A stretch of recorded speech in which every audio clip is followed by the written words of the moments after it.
listen carefully and answer questions 11 to 15. We'll be arriving at Branley Castle in about 5 minutes. But before we get there, I'll give you a little information about the castle and what our visit will include.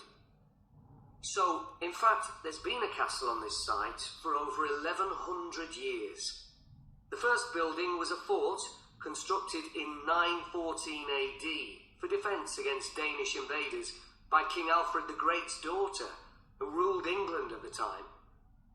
In the following century, after the Normans conquered England, the land was given to a nobleman called Richard de Vere, and he built a castle there that stayed in the de Vere family for over 400 years. However, when Queen Elizabeth I announced that she was going to visit the castle in 1576, it was beginning to look a bit run down. And it was decided that rather than repair the guest rooms, they'd make a new house for her, out of wood, next to the main hall. She stayed there for 4 nights, and apparently it was very luxurious, but unfortunately it was destroyed a few years later by fire. In the 17th century, the castle belonged to the wealthy Fennis family, who enlarged it and made it more comfortable. However, by 1982, the Fennis family could no longer afford to maintain the castle, even though they received government support, and they put it on the market. It was eventually taken over by a company who owned a number of amusement parks.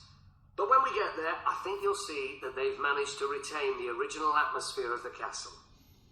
When you go inside, you'll find that in the staterooms, there are lifelike moving wax models dressed in costumes of different periods in the past, which even carry on conversations together. As well as that, in every room, there are booklets giving information about what the room was used for and the history of the objects and furniture it contains. The castle park's quite extensive. At one time, sheep were kept there, and in the 19th century the owners had a little zoo with animals like rabbits and even a baby elephant.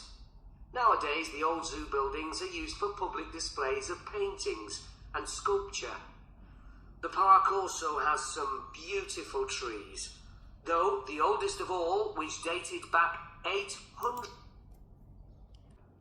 The park also has some beautiful trees, though the oldest of all, which dated back 800 years, was sadly blown down in 1987.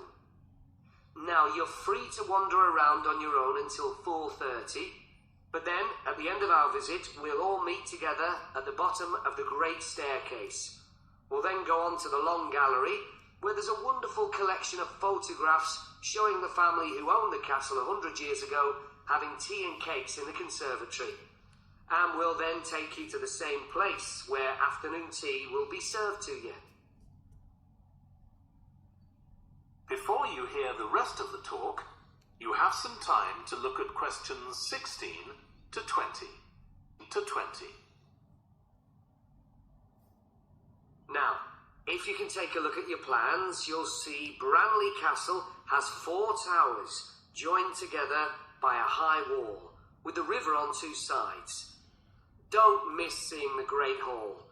That's near the river in the main tower, the biggest one, which was extended and redesigned in the 18th century. If you want to get a good view of the whole castle, you can walk around the walls. The starting point's quite near the main entrance. Walk straight down the path until you get to the south gate, and it's just there. Don't go on to the north gate. There's no way up from there. There'll shortly be a show in which you can see archers displaying their skill with a bow and arrow. The quickest way to get there is to take the first left after the main entrance and follow the path past the bridge. Then you'll see it in front of you at the end. If you like animals, there's also a display of hunting birds, falcons and eagles and so on. If you go from the main entrance in the direction of the south gate, but turn right before you get there instead of going through it, you'll see it on your right, past the first tower. At 3 p.m, there's a short performance of traditional dancing on the outdoor stage. That's right at the other side of the castle from the entrance, and over the bridge. It's about 10 minutes walk or so. And finally, the shop. It's actually inside one of the towers, but the way in is from the outside. Just take the first left after the main entrance, go down the path, and take the first right. It's got some lovely gifts and souvenirs. Right, so we're just arrived.